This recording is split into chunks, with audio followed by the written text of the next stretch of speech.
Chers camarades,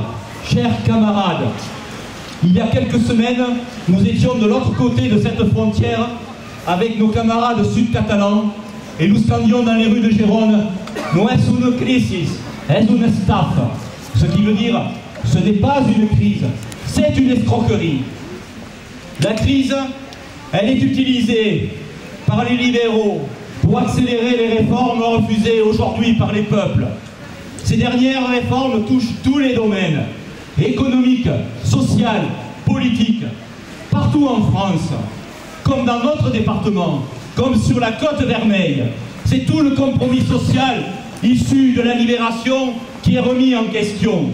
C'est la qualité de nos vies, c'est l'équilibre de nos territoires qui est abandonné au souffle d'un vent mauvais. Face à notre courage, à notre mobilisation, il nous est toujours opposé qu'il faut être réaliste, qu'il n'est pas possible de faire autrement. Pourquoi supprimer des emplois dans la douane? Parce qu'on ne peut pas faire autrement. Pourquoi supprimer la poste dans certains villages de la Côte Vermeille? Parce qu'on ne peut pas faire autrement. Pourquoi supprimer des emplois dans les maisons de santé? Parce qu'on ne peut pas faire autrement. Pourquoi supprimer des emplois au dépôt de Cerbère? C'est toujours la même réponse. Parce qu'on ne peut pas faire autrement. Et au bout du bout de cette rhétorique, qu'y a-t-il? Renoncement, compromission et un immense manque de courage. Décidément, camarades, nous vivons sous une étrange dictature. La dictature des marchés financiers qui décident pour nos vies et malheureusement, trop souvent, avec la complaisance de pouvoir toujours prêt à toutes les démissions. Cette situation nous pose de redoutables questions. Pose des questions au mouvement syndical et au mouvement social. Face à un patronat et aux puissances financières en ordre de bataille, les salariés doivent se rassembler. Se rassembler pourquoi? Parce que l'unité d'action du salariat est la seule riposte à opposer à ceux si prompts à solder nos vies. Et tout ça au nom de quoi? Au nom du pèse, du fric et du simple profit.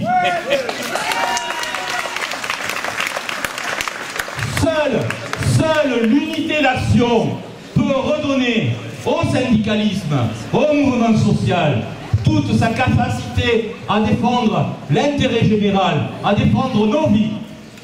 Seule l'unité d'action peut porter ces alternatives et ces changements auxquels nous aspirons tous.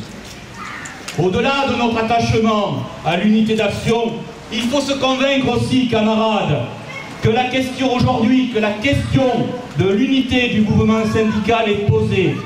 L'efficacité de l'action syndicale dans sa capacité à conquérir de nouveaux droits et dépasser la posture défensive s'en trouverait ainsi renforcée. Avancer dans ce débat suppose des luttes et des initiatives communes, comme aujourd'hui nous l'avons fait ici sur la Côte Vermeille, évidemment à tous les niveaux, national, local. Aujourd'hui, avec cette action sur la Côte Vermeille, et demain à Perpignan, le 31 janvier, et après-demain, et encore après-demain, toujours et encore, citoyens, debout, mais tous ensemble.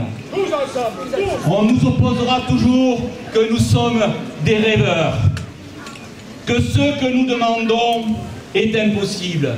Eh bien oui, rêvons constamment, toujours et sans limite.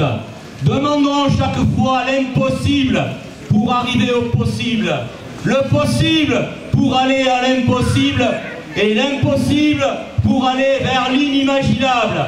Vive la lutte sociale, vive la solidarité des travailleurs!